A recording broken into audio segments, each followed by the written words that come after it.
Hi guys, so this is me editing and realizing that this video is so long, so I'm going to split it into two parts, 15 minutes and maybe 18 minutes, and I hope you enjoy it. Make sure to stay tuned for part 2, and if you haven't watched part 2, watch part 1, and yeah, so I hope you enjoy. Okay, bye. And that's the idea of it. Practice makes perfect. The more you tell it, the better it is for you. So there's a subtopic on how to tell the truth, and in this one we basically just talk about how you tell small truths, and that's how you begin. So if we're talking about, like, if you're on a date, telling a small truth as something like, like, as I was getting dressed, I was so nervous to find something to wear because I didn't know what impression I was going to make with what, and blah blah blah. And that's an honest conversation, and it doesn't have to be damaging to yourself. And that's something I was telling someone. You don't have to dig deep into your heart. You could say surface level things, but there are things that we would have otherwise lied about. Like, for example, if you just like to chill in your sweats, or if this one day you've applied the most extravagant makeup and usually you don't, you could say something like, this makeup is a bit uncomfortable because I don't usually do this, but I wanted to make a good first impression, and so blah blah blah. I don't have much experience, but I'm speaking from the book, so there we go. And then there's another subtopic on getting fed as often as possible, and here it's about getting real love.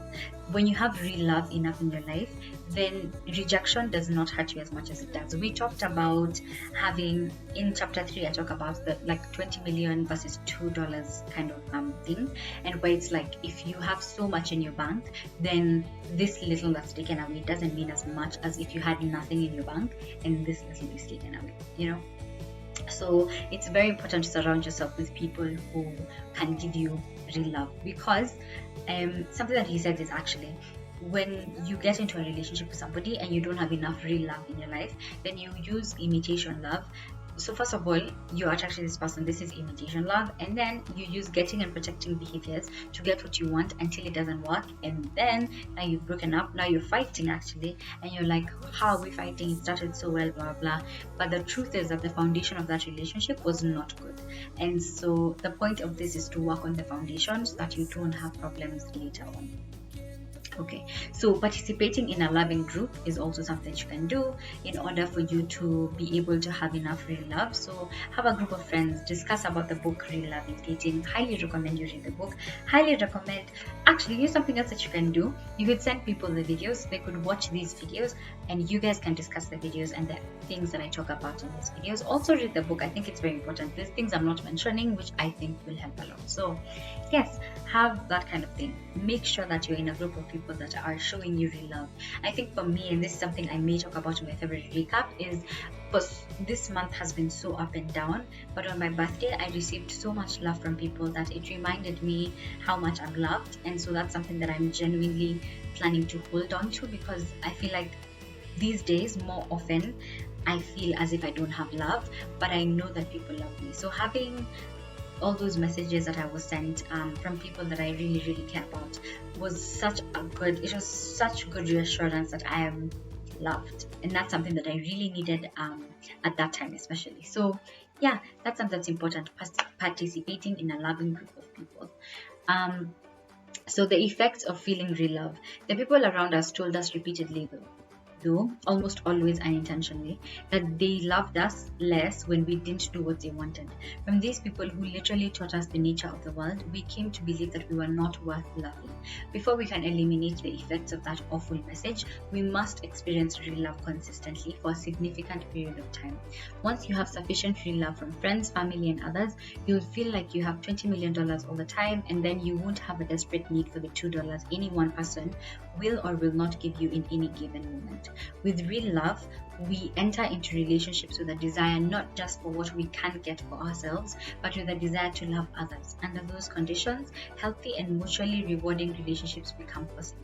The genuine happiness we experience is profound.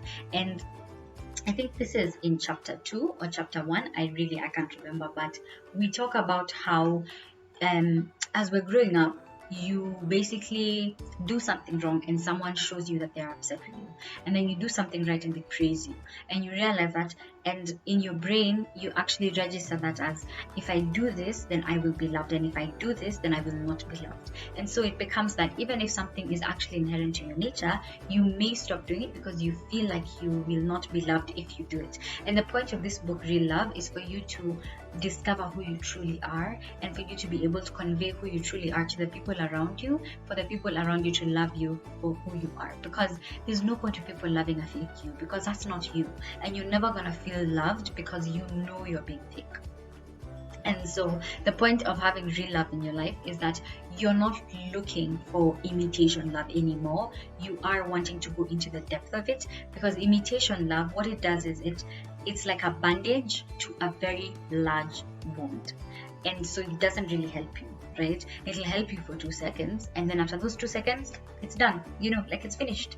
So the point of this is that you need real love in your life.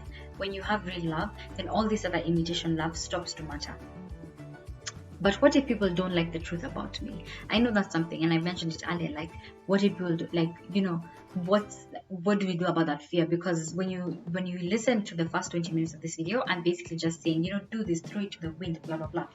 But remember, although there is a risk of rejection, as we tell the truth about ourselves, the alternative, not telling the truth, has far worse consequences. If we hide who we are, we can never feel loved. Telling the truth about ourselves is simply indispensable in the process of finding love.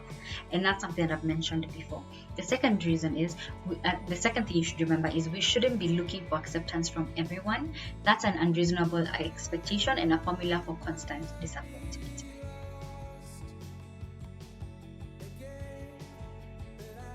Even better, we don't need love from everyone. We only need to find it here and there, from those capable of giving it. With that perspective, rejection becomes nothing more than a signal for us to move on in the process of finding those people who are capable of loving us. The third one is, when people don't accept you as you are, they're not describing you, only themselves.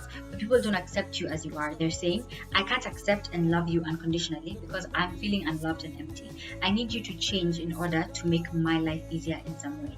I talked about this, and I can't remember which video it was, but I talk about how when you treat yourself the way you treat yourself actually often shows itself with how you treat other people.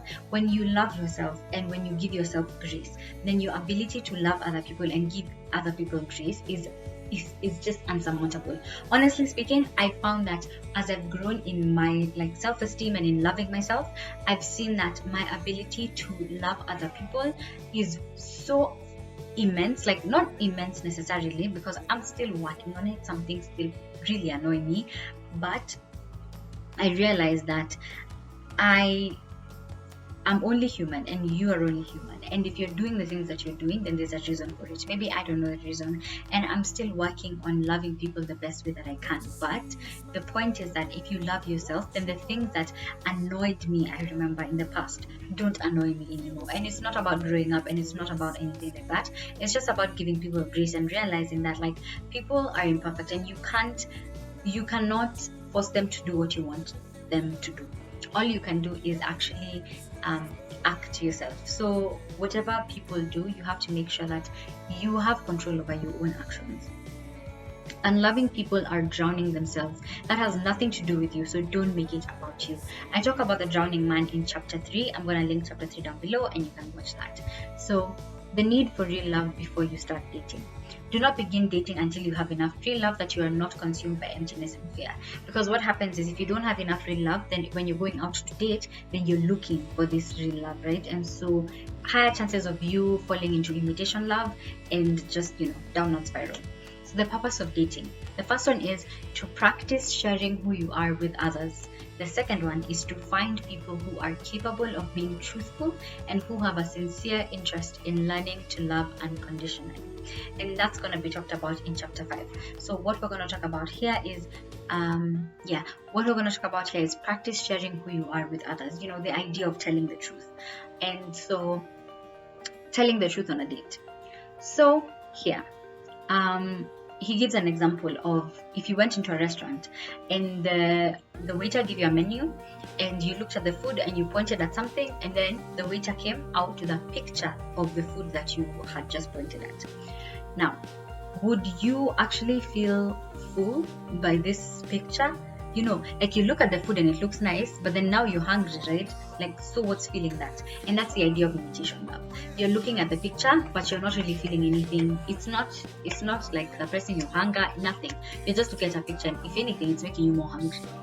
And another example that was given is this history of a peacock, peahen, a swan, a peacock / peahen.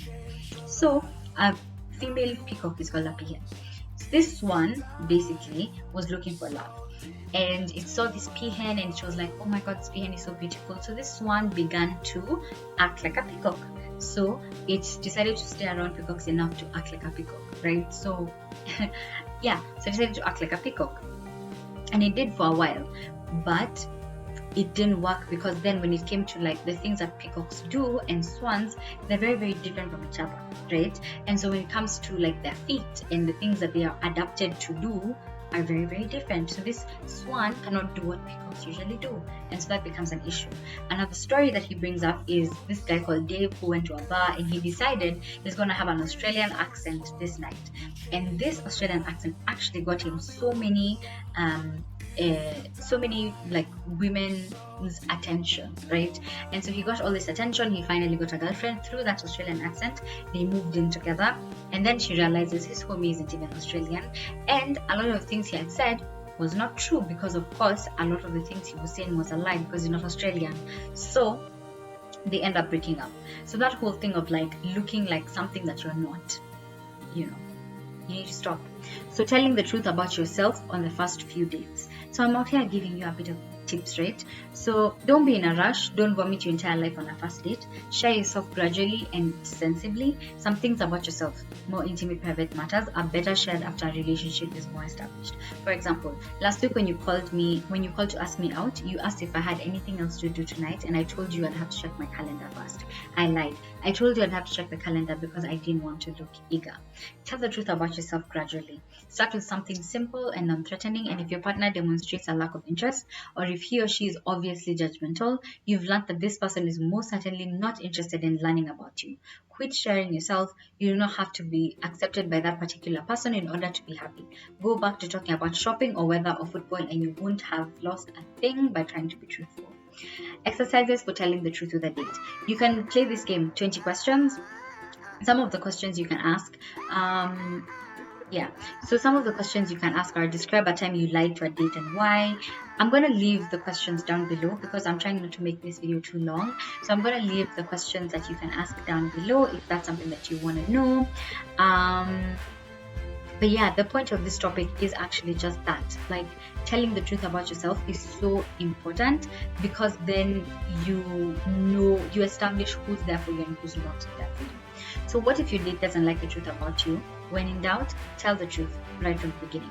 You lose nothing by telling the truth in the beginning. If someone rejects you, you just find out now what you would have learned in the end anyway. Learning early is far more efficient. Keys to great relationships. The first one, tell the truth about yourself. The second one, never try to get any one person or group of people to love you or like you. Rather than trying to get anyone to like you, the key is simply to let other people see who you really are. Find out who likes you. Under those conditions, whatever love you get will be received freely, unconditionally. In the end, it doesn't matter how many people don't love you, only that you find those who do. And that can happen only as you share with others who you really are. Getting to know first, the joy of rejection. This is a sort of like the last chapter, and not chapter, whatever. Anyway, so the more people who know who you really are, the more likely it is that you will find people who love you unconditionally. And so the point is that you need to get to know faster instead of hiding from getting to know, because then that's just wasting your time. Imagine if you're in a relationship with somebody and they told you this, not huge lie even, but something that was a big deal to you, right? And then you find out 3 years in about this truth. Now you've been in this relationship for 3 years, right? And this was maybe even like something that you were not gonna compromise about. So it's one of those things, like you need to know. You need to tell the truth about yourself, and the other person also needs to tell the truth about themselves, so that you can decide if this is something that you want. Never settle for less than gold. So this story of pyrite. Pyrite apparently is called fool's gold. I'm not well versed in this topic, but the idea of fool's gold is, this guy said he put this fool's gold somewhere and he thought it would change to gold, but it didn't. So the idea of you wanting to, like, if you find someone and you realize that this is not the person for you, instead of you praying and hoping that they become the person for you, you move on and you find somebody else. A great relationship is a mutual offering and acceptance of unconditional love, not an exchange of any kind. If we exchange love, the transaction will inevitably become unsatisfying, unfair, and often bitter. The truth about relationships. I think I'm going to split this video into 15 minutes and 15 minutes. So that's fine. So the truth about relationships. A relationship is a natural result of people making independent choices. You can't work primarily on a relationship. You can, however, learn how to independently make choices that lead to more real love in your life. So, the law of choice. The law of choice states that everyone has a right to say and do what he or she chooses. Even when you don't like it, every time we become irritated at other people, we are declaring that we don't believe in the law of choice. The 3 choices: live with it and like it, live with it and hate it, and then leave it. So there's this story about Jim and Cheryl.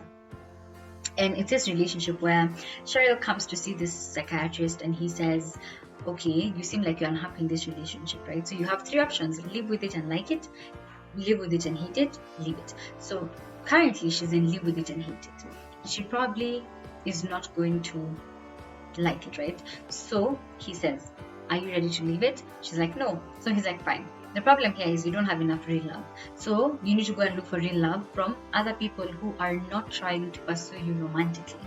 So you look for it from men that are not trying to pursue you and girls who are not trying to pursue you, and then you get enough real love from them, and this thing that this person is doing ceases to become an issue. And I'm not talking about like big things. There's big things that for sure leave it, but there's some things that once you have real love in your life, this thing really stops being an issue. And so you not using a getting behavior then helps the other person reciprocate healthily. So the law of expectations, right? So there's 2 laws: the law of choice and the law of expectations. We never have the right to expect other people to do anything for us. If other people have the right to make their own choices, who do we think we are to expect them to change their choices for our own convenience? Every time we get angry at another person, we're proving that we have expectations. We're expecting them to behave in a certain way, and when they don't, we're angry that we can't control them. The instant I expect something from you, I destroy any possibility that I will feel loved unconditionally. Expectations are that harmful. The first step is simple and intellectual. When you understand the law of choice, you realize that you have no right to interfere with the choices of others. You have no right to expect that other people will make only those choices that are convenient to you. Knowing that our neediness is the cause of our expectations can help us identify the way to eliminate them. The story, okay, so now there's a story of the starving man in a desert. So this man is basically starving and he's stranded in this desert. And then some guy passes with a sandwich and he asks him for a sandwich, right? And when he asks him for the sandwich, the guy refuses. Now, this guy is now upset and angry and blah blah blah, right? Because he was expecting that this guy is saying that he's stranded and he'll give him the sandwich. But if we go into another situation where the guy who was now starving and stranded is now with a whole buffet of food on a table and has a chopper to get him out anytime he wants, and then this other guy with the sandwich comes by, and then he asks for it and the guy refuses, he's not gonna really be pissed about it. It's just one of those things of like, oh, you refuse to give me, cool, let's move on. Because what happens is, the issue is that you expect this person to do something for you, but it's because you're empty, right? And that's the whole idea of it. Like, you can't expect someone to do what you want them to do, because you're not the center of the universe, and so people are not here to just like make you happy. As you fill up with real love from those who have it to give, you feel complete and satisfied, after which you will naturally and effortlessly begin to lose the expectations that any one person or group of people should give you what you want in any given moment. Without the burden of expectations, you'll find it so much easier to begin and to build relationships. So that's the entire idea of it. Like, you having real love in your life helps you so much, because then you're not looking for all this stuff from other people in romantic relationships. Then your romantic relationships can actually be so much better. I was talking about in the 21 lessons that I learned in in 21 years. I talk about how so much emphasis is put on romantic relationships, and yet we're not really taught how to relate to our families, how to relate to our friends, how to conflict resolution, and all that stuff. And yet, the book Real Love, actually, and maybe this is why I like it so much, it genuinely talks about the importance of those other relationships in order for your romantic relationships to work out properly. So, I hope this video has helped you. Share it with the people that you think it will help. I'm going to try and break it up, but I hope you enjoyed it. If you did, please give it a thumbs up, and I will see you next time. Bye.